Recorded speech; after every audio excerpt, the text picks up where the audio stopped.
ဒီခန်းကျလေးထဲမှာကျွန်တော်နေထိုင်လာတာဘယ်လောက်ရှာပြီလဲမသိတော့ဘူး။နေရတွေကအဖြူအောင်ကတင်ကအဖြူအောင်ကျွန်တော်ရဲ့ဝတ်စုံကလည်းအဖြူအောင်ပဲ။အပြင်ဘက်ကကဘာကြီးနဲ့ကျွန်တော်ဝေးကွာနေခဲ့တာကြာပါပြီ။နေတိုင်းအမျိုးသမီးတစ်ယောက်ရောက်လာတတ်တယ်။သူမကအရန်လှပပြီးနူးညံ့တဲ့ပြုံးရှိတယ်။သူမက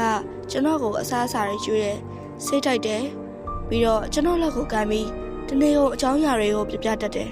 ။ရှင်ဒီနေ့ပိုကြည့်ကောင်းလာတယ်နော်။လို့သူမကဆိုရယ်ဒါပေမဲ့ကျွန်တော်ဘာမှပြန်မပြောနိုင်ဘူးကျွန်တော်ရဲ့ရှာကလေးလံနေပြီးလက်ချောင်းထဲမှာစကလုံးတွေတစ်ဆုံနေတယ်လို့ပဲသူမကကျွန်တော်ကိုအယမ်းချစ်တာကျွန်တော်သိတာပေါ့ဒါပေမဲ့တခါတလေသူမမျက်ရည်ကျရင်ကျွန်တော်တုတ်ပေးခြင်းပေမဲ့ကျွန်တော်ရဲ့လက်တွေကမလှုပ်ရှားနိုင်ဘူးကျွန်တော်ကလေဖြတ်နေတဲ့လူနာတယောက်လိုပဲညှိတက်နေရတယ်သူမကကျွန်တော်ကိုဂရုစိုက်လုံးလို့ဒီခန်းထဲမှာတခြားသူတွေကိုဘယ်သူမှတော့အဝေမခံဘူးဆရာဝန်တွေသူနာပြုတွေတော့မလာကြဘူး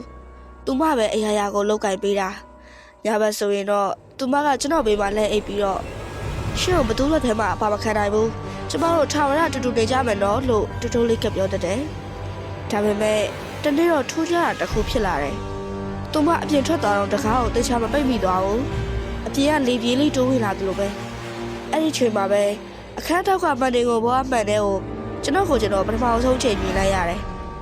မှန်ထဲမှာမြင်နေရတာကဖြူဖြော့နေတဲ့လူတစ်ယောက်ရဲ့မျက်နှာဒါပေမဲ့ထိုးဆန်းတာကအဲ့ဒီမျက်နှာရဲ့ပါးစပ်နေရာမှာအထီကျိုးအမဲတွေနဲ့တေချာထပ်ချုပ်ထားတာကိုတွေ့ရတယ်ကျွန်တော်ရဲ့လက်တွေခြေထောက်တွေကိုကြည့်လိုက်တော့လဲဂရင်နဲ့တသားရဲဖြစ်အောင်တန်ချိုးသေးသေးလေးတွေနဲ့ရိုင်းတဲ့ချီတော့ထားတာကိုတွေ့လိုက်ရတယ်အဲ့ဒီချိန်မှာပဲတကားပွင့်လာပြီးသူမပြန်ဝင်လာတယ်သူမရဲ့လက်ထဲမှာအတချောင်းနဲ့အချီအစ်စ်တလိပ်ပါလာတယ်သူမကပြောလိုက်တယ်အိုးအချီရရောချင်နေပြန်ပြီပဲကြက်ချောအောင်တော့ချစ်ဒါမှကျမကိုထားပြီးဘဲမှသွားနိုင်ပါ